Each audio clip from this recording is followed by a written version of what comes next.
आप में से अधिकतर लोग ये जानते होंगे कि भारत में पहली रेल 16 अप्रैल 1853 को मुंबई से ठाणे के बीच चली थी।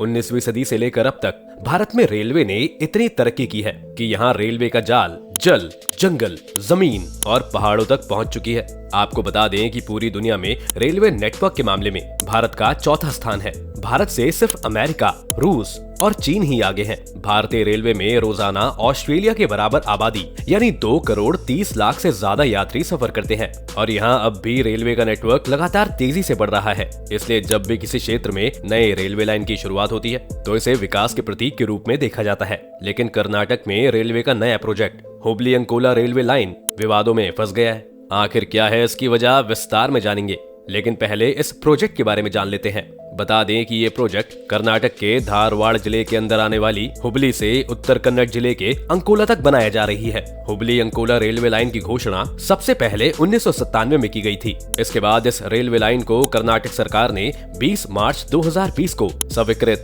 किया था। ये लाइन काली टाइगर रिजर्व और बेड़तही कॉन्जर्वेशन रिजर्व के घने जंगल और बायोडायवर्सिटी वाले क्षेत्रों के बीच से गुजरेगी। इस प्रोजेक्ट में कुल 3,749 करोड़ रुपए खर्च होंगे। इस प्रोजेक्ट के लिए 995.6 हेक्टेयर जमीन की जरूरत पड़ेगी। बता दें कि इस रेलवे लाइन में कुल 34 टनल और 9 रेलवे स्टेशन का निर्माण प्रस्तावित है। हुबली और अंकोला के बीच इस परियोजना की कुल लंबाई 168 किलोमीटर है। इस प्रोजेक्ट को लेकर राजनीतिज्ञ और उद्योगपति ये दावा कर रहे हैं कि इस प्रोजेक्ट से क्षेत्र में आर्थिक तरक्की होगी। यहाँ के स्थानीय जिलों में प्रति व्यक्ति आय में बढ़ोतरी होगी। वहीं एनवायरमेंट एक्टिविस्ट का मानना है कि इससे वेस्टलैंड घाट जो पर्यावरण को लेकर बेहद संवेदनशील है, वहाँ लैंडस्लाइड, अर्थक्वेक और फ्लड जैसी घटनाओं में बढ़ोतरी होगी, जिससे जानवरों के जनजीवन पर काफी असर पड़ेगा। हुबली अंकोला रेलवे लाइन उस समय विवादों में आ गई जब इस प्रोजेक्ट के विरोध में कर्नाटक उच्च न्यायालय में एक PIL यानी जनहित याचिका दायर की गई। PIL में कहा गया है कि इस प्रोजेक्ट से जंगल और वाइल्ड लाइफ को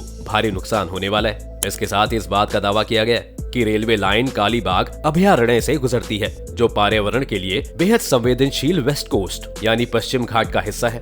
इस PIL के बाद कर्नाटक उच्च न्यायालय ने जंगलों और वाइल्ड लाइफ को हो रहे नुकसान का आकलन के लिए मामलों को national board for wild life को 10 सप्ताह में निर्णय देने को कहा। तो आखिर इस प्रोजेक्ट से वाइल्ड लाइफ और जंगलों पर कितना असर पड़ रहा है, कुछ फैक्ट से समझने की कोशिश करते हैं। इस प्रोजेक्ट का लगभग 80% हिस्सा घने जंगलों से होकर गुजरेगा, जिसमें भारी संख्या में वृक्षों की कटाई होगी। भारतीय रेलवे की माने तो ये संख्या लगभग 1.5 लाख होगी। ये प्रोजेक्ट कर्नाटक राज्य के उत्तरकंड जिले के जिस वेस्टर्न घाट से गुजरेगा उसे एनवायरमेंट के दृष्टिकोण से बेहद ही नाजुक माना जाता है। ये क्षेत्र बायोडायवर्सिटी से भरी पड़ी है। कुछ वैज्ञानिकों का मानना है कि इस क्षेत्र में बेहद ही रेयर किस्म के हर्बल स्पीशीज पाई जाती हैं, जिससे कैंसर जैसे खतरनाक बीमारियों के इलाज में उपयोग किया जा सकता है। माना जाता है कि ये इतने महंगे हर्बल स्पीशीज हैं जिससे सालाना 21,000 करोड़ रुपए कमाए जा सकते हैं। इस क्षेत्र में भारी संख्या में बाघ, शेर, तेंदुआ, हिरण, हाथी और किंग कोबरा पाए जाते हैं। वेस्टर्न घाट के इस हिस्से में विभिन्न प्रजातियां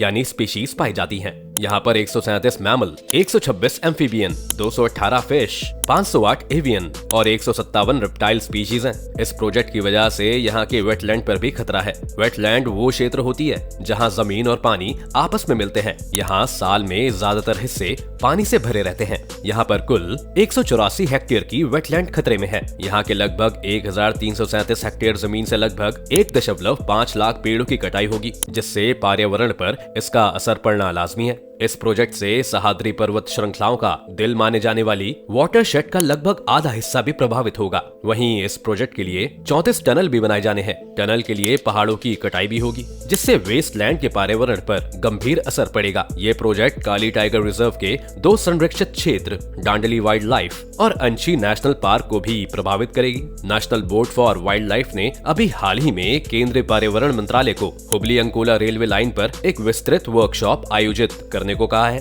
इस कमेटी ने रेलवे को सुझाव दिया है कि इस प्रोजेक्ट में सुधार करें, जिससे पर्यावरण पर कम से कम असर हो। इसके साथ ही टाइगर कॉरिडोर क्षेत्र के लिए इंटीग्रेटेड प्लान बनाने का सुझाव भी दिया गया है। बोर्ड ने जानवरों के लिए रास्ता छोड़ने का प्रस्ताव भी दिया है। हुबली अंकोला परियोजना जिस वेस्टर्न घाट के पर्यावरण की स्थिति को सबसे ज्यादा प्रभावित करने वाली है, वो वेस्टर्न घाट हमारे पर्यावरण के लिए कितनी महत्वपूर्ण है, आइए जानते हैं। वेस्टर्न घाट का संस्कृत नाम सह्याद्री पर्वत है। ये पर्वत श्रृंखला सिर्फ कर्नाटक नहीं बल्कि उत्तर से दक्षिण की तरफ 1600 किलोमीटर लंबी है। बायोडायवर्सिटी के लिए इसे पूरे विश्व में महत्वपूर्ण महत्वपूर्ण माना जाता है।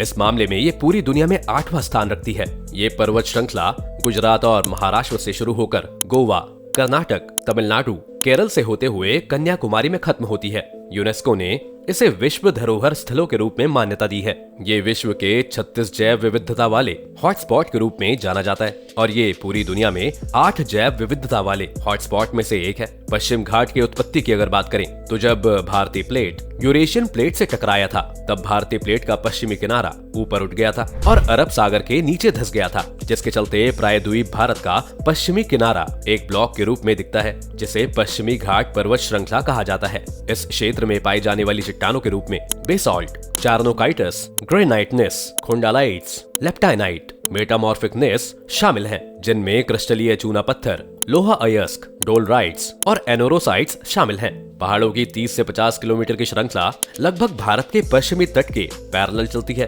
ये पहाड़ 1600 किलोमीटर लंबे हैं एवं ये 1,40,000 वर्ग किलोमीटर के क्षेत्र को कवर करती है। ये पर्वत श्रृंखला कई प्रसिद्ध हिल स्टेशन का घर भी है, जैसे मोथेरान, लोनावला, खंडाला, महाबलेश्वर, पंचगनी, अंबोली घाट, कुद्रेमुख और कोडागू। वेस्टर्न घाट यानी कि पश्चिम घाट से कई नदियां जैसे पेरियार, भरतपुझा, नेत्रावती, शरवती और मंडोवी भी निकलती हैं। कम दूरी की यात्रा और तेज ढाल के कारण पश्चिमी घाट से पश्चिम की ओर बहने वाली नदियों का बहाव तेज होता है। पश्चिमी घाट भारत की पूर्व की ओर बहने वाली 3 प्रमुख नदियों गोदावरी, कृष्णा और कावेरी का उद्गम स्थल भी है। वेस्टर्न घाट का महत्व इस लिहाज से भी बढ़ जाता है क्योंकि ये एटमॉस्फेयर के CO2 गैस को भारी संख्या में एब्जॉर्ब करती है। एक अनुमान के मुताबिक हर साल लगभग 4 मिलियन टन कार्बन को अवशोषित करती है। वेस्टर्न घाट का महत्व अर्थव्यवस्था के दृष्टिकोण से भी बेहद ही महत्वपूर्ण हो जाता है क्योंकि इस क्षेत्र में लोहा, मैग्नीज, बक्सीट जैसे अयस्क भारी संख्या में पाए जाते हैं। इसके साथ ये पर्वत श्रृंखला कई कीमती लकड़ियों का भी स्रोत है। यहाँ की लकड़ियों का भारी संख्या में कागज उद्योग, प्लाईवुड, पॉलीफाइबर, माचिस की लकड़ी आदि में इसका प्रयोग किया जाता है।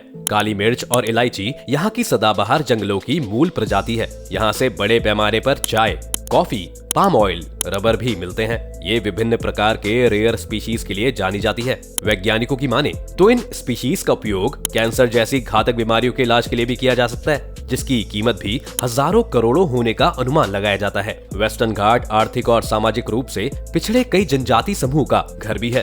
कर्नाटक की 44% आदिवासी आबादी भी यहीं निवास करती है। यहाँ पर कई पर्यटन स्थल और तीर्थ यात्रा के केंद्र भी हैं, जैसे ऊटी, केरल से सबरीमलाई, कर्नाटक में मेदश्वर मलाई और महाराष्ट्र में महाबलेश्वर प्रमुख हैं। पश्चिम घाट में कई बांध परियोजनाओं के तहत जल विद्युत का भी उत्पादन हो रहा है।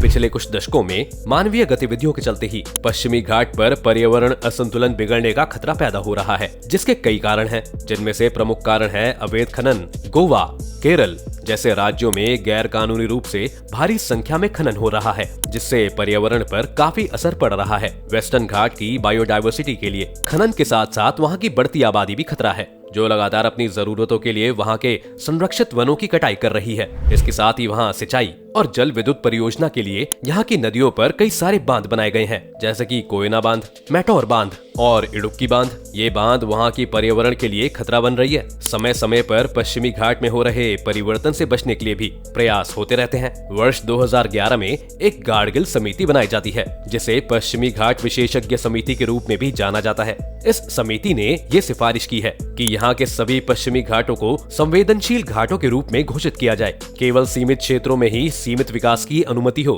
वर्ष 2013 में एक कस्तूरी रंग समिति ने गाडगिल समिति के रिपोर्ट के विपरीत विकास और पर्यावरण संरक्षण को संतुलित करने की मांग की। इस समिति ने पश्चिमी घाट के कुल क्षेत्रफल की बजाय 37% क्षेत्र को ही संवेदनशील क्षेत्र मानने का सुझाव दिया। इस समिति ने संवेदनशील क्षेत्र में खनन जैसी गतिविधियों पर पूर्णतः प्रतिबंध लगा दिया। आपको क्या लगता है, हुबली अंकोला रेलवे लाइन जैसी परियोजना वेस्टर्न घाट जैसी जैव विविधता से भरपूर पर्वत श्रृंखलाओं के बीच से गुजरनी चाहिए, या हमारी सरकार को ऐसी परियोजनाएं लाने से पहले वाइल्ड लाइफ और दुर्लभ स्पीशीज की चिंता करनी चाहिए? अपने विचार हमें कमेंट बॉक्स में जरूर बताएं। वीडियो पसंद आई हो तो इसको लाइक और शेयर करें, साथ ही चैनल को सब्सक्राइब भी कर लें।